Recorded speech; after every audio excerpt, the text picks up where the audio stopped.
Hello there gang, Devere here, playing a little bit of Defense Warfare. So let's have a look what we get with the options. Gameplay, set your difficulty and your mouse sensitivity.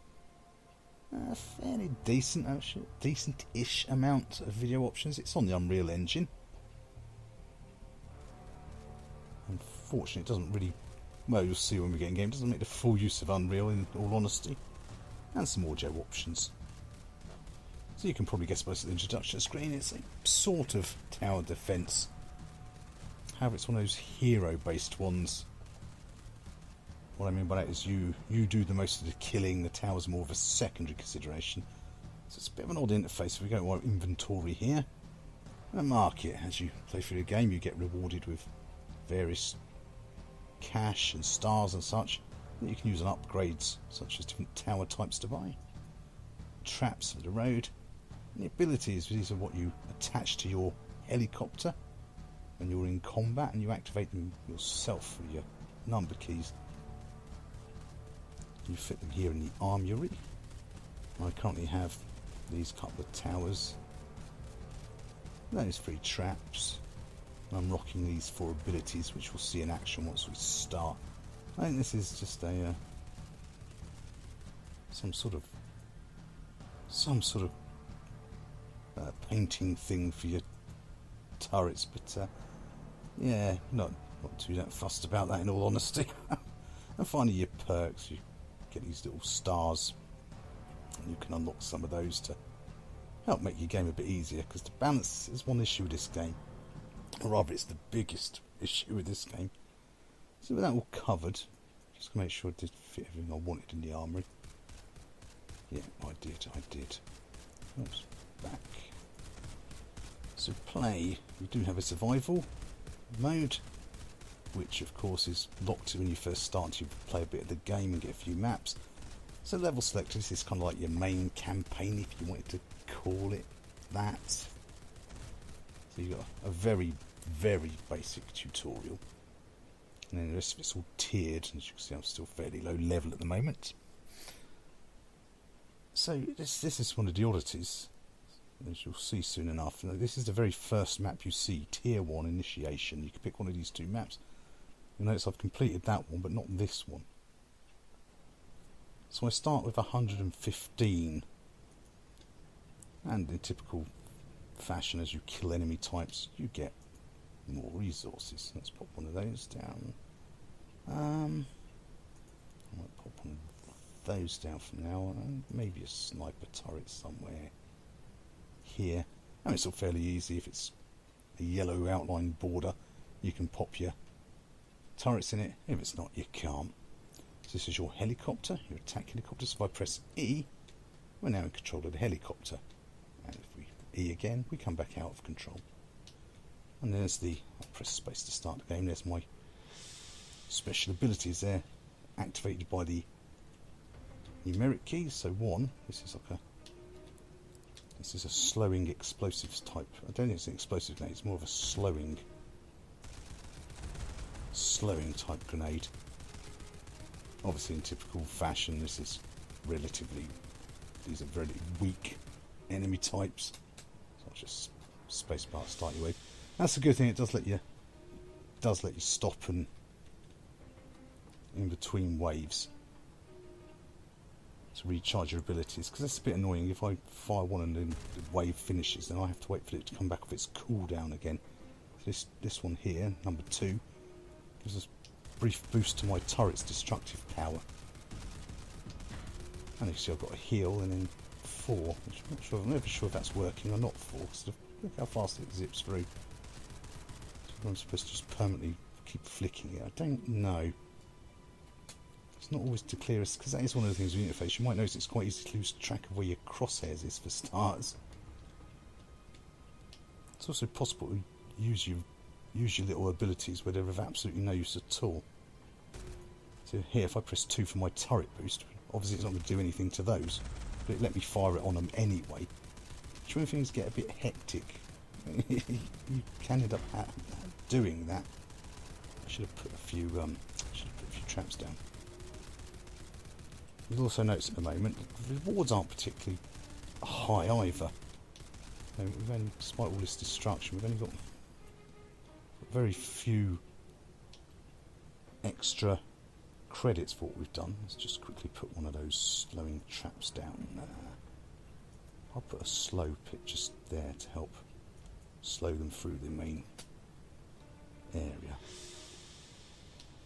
I mean, the controls are all smooth enough now in control. It's your typical twin stick jobby with your mouse controlling your direction, WASD for flying up and down, round and round.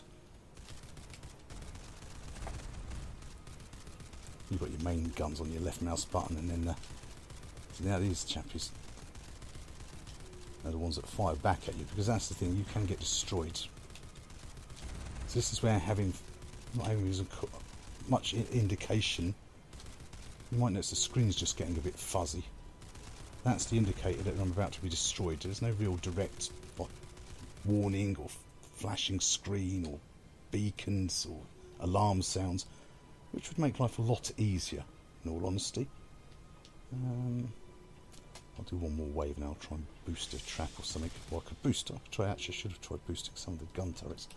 As you're probably noticing so far, they're not doing a lot of damage either, in all honesty. I'll be a bit careful, because they can fire at me from quite a distance. More of a distance than I can fire on at them. Let's give those a boost. It's funny, turrets to deal with things. It takes quite a while. Like I've got that heal on free. See, that's another thing. It would be nice if when things want to come off a cooldown, if there was a little beep just to let you know that, they'd come off of cooldown. Because when things get quite hectic at later levels, when you've got quite a lot of enemies on screen, you've got a lot of traps and things all glowing around. It is very easy to lose track of exactly where you are. So, I mean, so far you've sort of been fairly straightforward tower defence. But some things at a balance level, like you might get a really tough wave like now. This wave might be really tough. But then the one that comes after it might be really, really easy, like just a couple of vehicles. There's just odd balance issues like that for starters that make things very peculiar. Also, as it tells you at the end of everything you rank up, it doesn't actually directly do anything. See there, it's getting all grey and fuzzy again. It's very easy not to realise in the middle of a hectic combat, and suddenly boom, you're blown up. And you can pretty much guarantee, because of this style of game, that means you... See there, I fired it off centre, so I'm not getting the maximum effect from that. I forgot to boost my turrets. So it's quite a busy game, but yeah, if your helicopter gets destroyed, you can pretty much guarantee you're losing, really. It's kind of hard, other than that fuzzy screen, to know when you're taking any damage or not. So definitely this game could have done with a bit better user feedback and a better crosshair to make, so you can see where exactly things are in the grand scheme of things. So I'll just quickly jump out of this map. And if we go to the second map of this same tier, as you see the one I've completed, so I'll start that one.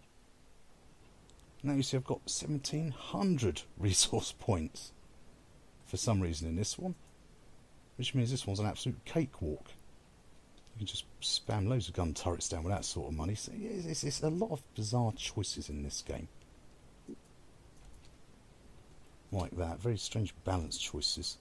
Or maybe that's a bug on this level, I don't know, but so it's definitely can be quite challenging, but sometimes for not the right reasons, unfortunately. But yeah, definitely this game could do a lot better on player feedback, as well as just the overall basic balance issues. Now again, I think it's like a lot of these things, because of all the stuff you have to upgrade and unlock. I think it's one of these tower defense style games where they expect you to be re-grinding a lot of the lower level kind of turrets, lower level maps, just so you can get yourself boosted up. Am I not supposed to get that in there? No, because I have. Sometimes they fit in. Oh, there we are. Might as well have got them unlocked. So now if I start it, this one shouldn't be too difficult. So it's got some good design maps, but you'll see that also graphically it's not the most impressive game in all honesty. I didn't mean to use that ability there, I meant to use that on the turrets. But yeah, it's Unreal 4, but it's not the best looking game in all honesty. Let's just quickly pop down a few of these mines, put a couple of damaged ones on there. Oh, and your scroll wheel, of course, lets you scroll in and out, and have an overall overhead map if you want to get on tab if you want to get an overall view. So they've got more. The controls and things like that are pretty smooth and sweet. Some mines, I'll stick a mine in there just because it's cheap. No other reason. Oh, I should just put a damaged one in. There. All right, let's sort these out. Let's boost that there. Again, I have no idea how long those little boosts to those things will last. Same as that one on 4. I don't know if otherwise it's hard to tell if it's making any difference to the damage or not. So I think we'll conclude our dealings here, gangs. Insofar as it goes, I mean, it does a lot right. But it's not a pure tower defence. You are the main killing item, your helicopter. The towers seem to be a very sort of secondary consideration.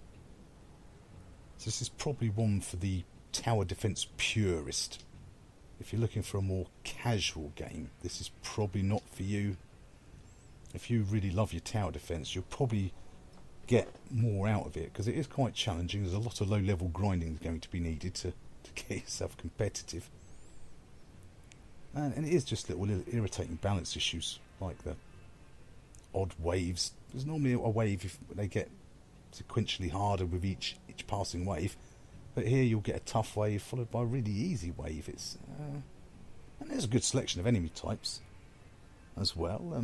It's hard to quite tell the main difference between some of them sometimes.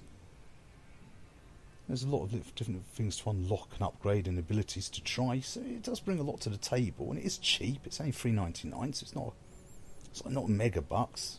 Yeah, it's not the best looking game, but the audio is pretty fair. The audio is good enough for what it is. Yeah, it controls are smooth, although sometimes that's as most as I can fly. Oh, it's kind of odd. Sometimes I can fly a bit further out the map, and sometimes you can't.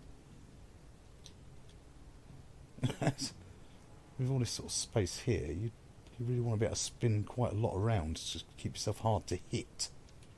So yes, we'll conclude our dealings here, gang. Let's go back to the main menu. This was Defence Warfare. A decent enough crack at it, but one perhaps for the committed tower defence player rather than the casual would be my overall gut feeling. But it does have the fact it's not too expensive. If you're curious about these more hero-led tower defences, it's an interesting introduction to it, with a fair bit of content for its money. So anyway, gang, I hope you found this video useful and entertaining in some way, and as ever, don't forget to like, comment, subscribe to let me know you're alive, and I shall see you all next time. Bye for now.